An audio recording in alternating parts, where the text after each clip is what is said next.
Hello, everybody, and welcome back to the Roundtable. My name is Sean Fay Wolf. Alyssa Vitello. And Mason Martin. We've got a great night planned for you guys tonight. We're going to be sitting here around the round table having some spirited discussions about various aspects of pop culture, from arts to entertainment to celebrity news to politics and everything in between. We also have some great variety segments for you guys, as well as some very talented musical guests. We have an amazing night planned, and I think you guys are really going to enjoy it. This is episode 3 of 20-Somethings TV.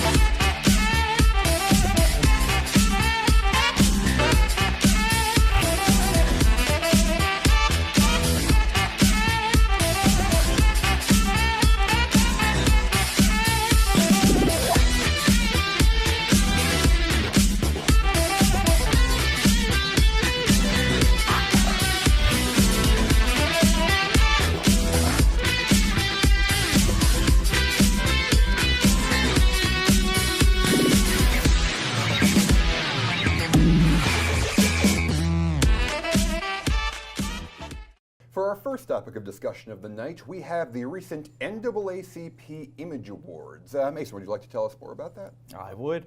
This past Saturday, March 30th, marked the 50th anniversary of the NAACP Image Awards. Now, the awards were handed out to multiple people. However, the landslide victors of that event were the movie Black Panther, which took home 8 trophies, as well as the TV show Blackish, which took home 5 trophies. Now, also during that event, Beyonce was awarded the Entertainer of the Year, and we also had a little drama and controversy with Jussie Smollett. But I want to get your guys' take.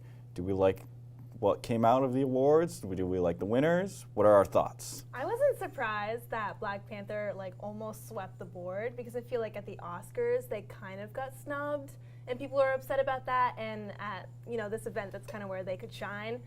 But I wasn't a huge fan of the film. I don't know if that's because I'm not a huge fan of Marvel films, but I don't know. I think it's a little overrated, but it did do a good job. It had awesome costumes and things like that, so I'm glad it did get some awards. I'd have to agree with you there. I thought Black Panther was an okay movie, but I just didn't enjoy all the pop culture references in it. I felt like it took away too much of the superhero and the adventure we usually get through a superhero movie. But that's just my take on it. So I don't think it should be as much of an uproar that it has gotten. Yeah. Well, I think what you should keep in mind for something like this is that it is, the NAACP Image Awards is really, just in terms of the film, it's really meant to, kind of talk about the impact that the movie had. The Academy Awards are where you talk about, the technical aspects of filmmaking, and the NAACP Image Awards is just about, how the movie was received within, within the community. And I think I obviously, can't speak on that myself, but just from the discussions that I've seen people online talking about it, it seems like seeing a movie like this, on such a big scale of this, and, stars, pretty much entirely, black actors, I think that is really, and to have it be this much of a success, I think that really is, it really is a landmark, and in terms of, the Image Awards, I think it deserved to be recognized for what it did. You're right, and you're right in that, and I totally agree with that as well. But also, speaking of black actors, we have one, Jussie Smollett, who we covered in last episode about his little controversial topic of a hate crime, but this time he's got more drama on him as he did not show up to the NAACP Awards. What do you guys think of the situation now? I think he knew that he'd get kind of bashed if he went. People would kind of give him the side eye if he went. So I think it was kind of a good decision on his part. And then Chris Rock kind of broke the rules about no Jussie Smollett jokes, and then he went up there and he made a joke, which I kind of thought was funny. I don't know about you guys, but Yeah, it's one thing I mentioned briefly in the last episode was that I thought that for him to basically stage an attack like this on himself just to further his career, I think that that is really something that, sort of what's the word I'm looking for? It sort of belittles the people who go through actual hate crimes just to use it as essentially a publicity stunt. And so for, a ceremony like this, which again is meant to, honor those who give, a positive image to the black community, I think that it was definitely justified that he was, not awarded. And I can definitely see why he would not want to show up there. All right. And in the end, even if he did it for a publicity stunt, he didn't win. That is true. Yeah. We got a lot more great topics of discussion on the docket coming up, so sit back. We'll see you guys in a couple minutes.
Welcome back. For this segment, we are going to be talking about a very relevant topic to today's day and age, which has seen some quite revolutionary news, that being the world of streaming, where we got two new, very large contenders throwing their hat into the streaming world.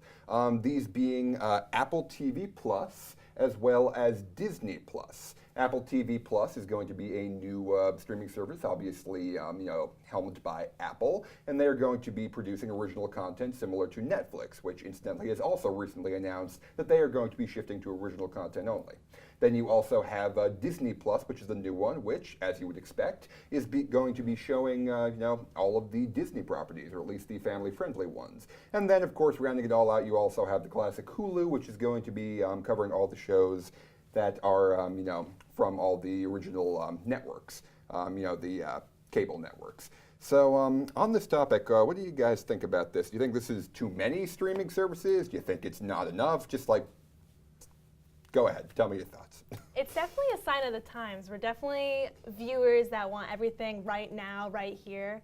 And I'm definitely not opposed to that because I love binge watching and just taking a show and taking it all at once. But it does make me a little bit afraid for movie theaters because I love that experience of going into a movie theater and just having the surround sound and the huge screen. And I definitely don't want that to go away anytime soon. And that's a little bit threatening, I think, to movie theaters. Yeah. But honestly, though, it's like, I can see where you're coming from, but I really don't think that movie theaters are in any danger, at least as of now. We see new box office records get broken every year. There's I can't remember the last year that's gone by where there hasn't been a movie that has grossed at least $1 billion. It's crazy the amount of money these huge blockbusters are raking in. And even if they do go down, I don't think the experience of going to a movie theater is ever going to completely die out. It'll always exist if only, even if it's only as a niche eventually. Oh yeah, most definitely. But I think, there might be some people who might be like, you know what, I'm gonna wait for it to be not in theaters just so I can get it for free or for $15.99 a month or whatever the price is for the streaming service. You know, they might just wait a little bit because I know I do that sometimes. You know, I'll wait for it to come out on Netflix before I go and see the movie theater. If it's a movie that I'm not all that interested in, if it's like I'll go see that movie, or, you know. Yeah, and I think that in terms of the variety here, like I definitely have heard some people saying like, oh, there's like way too many of them now. It's like, it's just confusing. It's going to like split the market. But like, I honestly think it's a good thing. I think that, you know, more competition, that's not only is that going to, you know, drive prices down as competition tends to do, but it's also going to offer more variety. It's just going to, you know, drive these companies, like I just said, to compete with each other, to provide the best services they can and outdo each other. And on the consumer end, that's really nothing but a good thing, I think. Definitely. I think all the streaming services definitely have a different feel to it too. I like Hulu and Netflix, and to me, they have different experiences because they have different kinds of shows, and I like that. I like that there's a difference between them. Right. I'm a Netflix guy. You know, I love everything on Netflix. I only subscribe to Netflix, so I'll probably stay subscribed to Netflix. I'll probably go on to Disney Plus too, just because I love my Disney movies. What about you, Sean? Oh yeah, no, Disney is great. It's like I may have some thoughts about how big they're getting, but for now, you cannot deny that they do have a lot of really great products that, you know, now they have their own streaming services, and that's all in one place. I definitely have my eyes perked, I'll say that much. All right, we have some more excellent discussion coming up here at the round table, and we'll be back to you guys just a few minutes. So, yep, see you guys in a couple. Hi, my name is Marianne O'Sullivan. I'm Stephen Marsoci, And I'm Elias McGillivray. and we are Whiskey Nights. All right.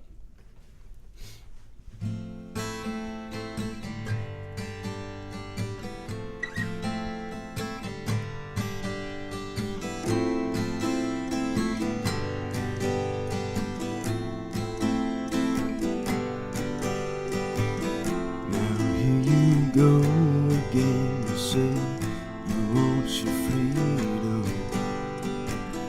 Well, who am I to keep you down? It's only right that you should play the way you feel it. Listen carefully to the sound of your loneliness, like a heartbeat drives you mad. In the stillness of remembering what you had and what you lost and what you had and what you lost.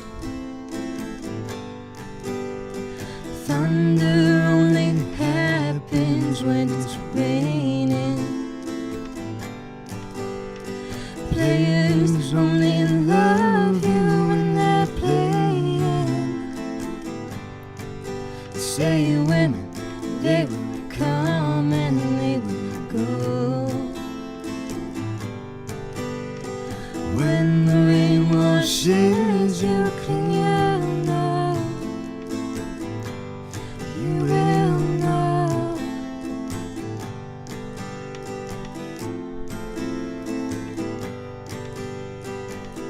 Now here I go again to see the crystal visions. I keep my visions to myself. It's only me who wants to wrap around your dreams. And have you any dreams you'd like to sell? Dreams of loneliness, like a heartbeat drives you mad. In the stillness of remembering what you had and what you lost and what you had and what you lost. Thunder only happens when it's raining. Players only love you when they're playing. Say women, they will come and they will go. When the rain washes you clean, you know. Thunder only happens when it's raining. Players only love you when they're playing. Say women, they will come and they will go. When the rain washes you clean, you know. You will know. You will know. You will know.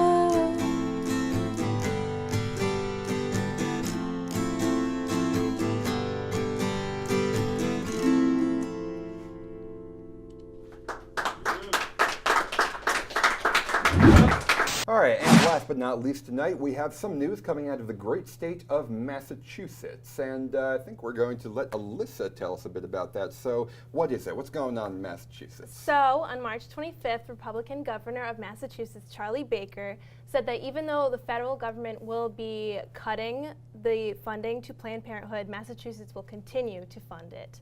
And this is quite interesting because he is a Republican politician, so kind of unexpected. Yeah. Yeah, I think that it's definitely, first of all, I think we can, I don't want to speak for you guys, but I think that, continuing to support Planned Parenthood is very important. I think this is definitely a very good thing that this is happening. Oh, definitely. I am a firm believer of it's your body, it's your choice. Yeah, and I think Planned Parenthood just does a lot of good work in terms of helping people, it's right there in the name. It's, helping people who are put in, positions, a lot of the time, it's Planned Parenthood. It's right there in the name. Right, because they are controversial because they do have abortion services, but they do a lot of other services that people don't really think about. When you hear Planned Parenthood, you think of abortion, and people get really hot about that, but they do provide so many other services that are really necessary and really beneficial to women. So I think this is a good thing that it'll be continued to be funded. Yeah, and I think the one other thing that, the one angle looking at this, even though we do all agree that this is a good thing, I think it does bring up the age-old argument of, really the struggle for power between the states and the federal government, which is, that's a conversation that has existed for pretty much from the moment that the United States was conceived up until the present day. And it's like, this falls interesting because we're all in agreement that this is a good thing, but at the same time, this is also, one branch of, well, not one branch, but, state government trying to override the federal government, which is, technically not how it's supposed to work, in terms of the federal government's supposed to be supreme. So what do you guys think about that? I think that it's a both sides situation. It's great because states can decide if they don't agree with the government so much, so just like this situation. Massachusetts is going to fund Planned Parenthood. That's awesome. A lot of people support that. It's great. But there's the other flip of the coin. Well, what if a different state wanted to do something else, but most people thought it was bad, but that state thought it was good? Where's the line that we draw that it's like, okay, well, how come that state got to do something and we can't? It's a flip of the coin. Of both situations. They're both possible scenarios. I think whatever gives people the most voice and the most say is the best. So I think it's kind of good that the states can choose on their own what they want to do and what they don't want to do. Yeah, I think it's also very interesting is that you look at it from one of the go-to examples that everyone brings up with the federal versus the states is segregation back in the 1960s. There were a lot of states that wanted to continue segregation, but the federal government said no. And we learn about that, and we say that that's a good thing. Which make no mistake, desegregating certainly was a good thing and needed to happen. But at the same time, it's it's kind of interesting now that it's on the other side, and now we're at the point where we're supporting the states, and not the federal government. So I just think that, a lot of the time when you talk about these power struggles, your opinion kind of gets defined by what side of it you're on, just where you think of the issue and not the overall federal versus state. I think that just level of neutrality overall, in terms of talking about, is something to keep in mind. Yeah. That's a good point. Yeah. And I think that is all the time that we have today. We would like to thank our brilliant musical guests as well as our guest hosts. We had a lot of really good discussion today, and from here at the Round Table, I'm Sean Fay Wolf. Alyssa Botello. Mason Martin. And this has been 20-Somethings TV. We will see you guys next time.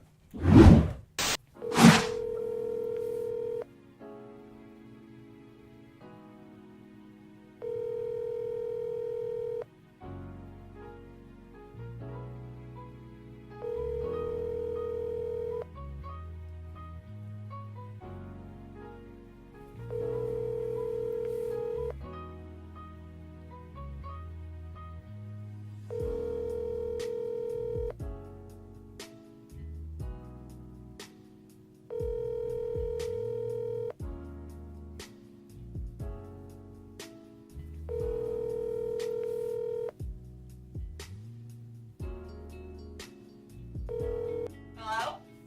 Yeah, hey.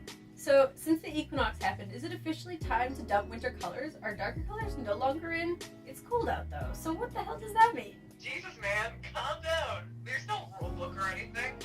You're always saying stupid things about what's in or socially acceptable.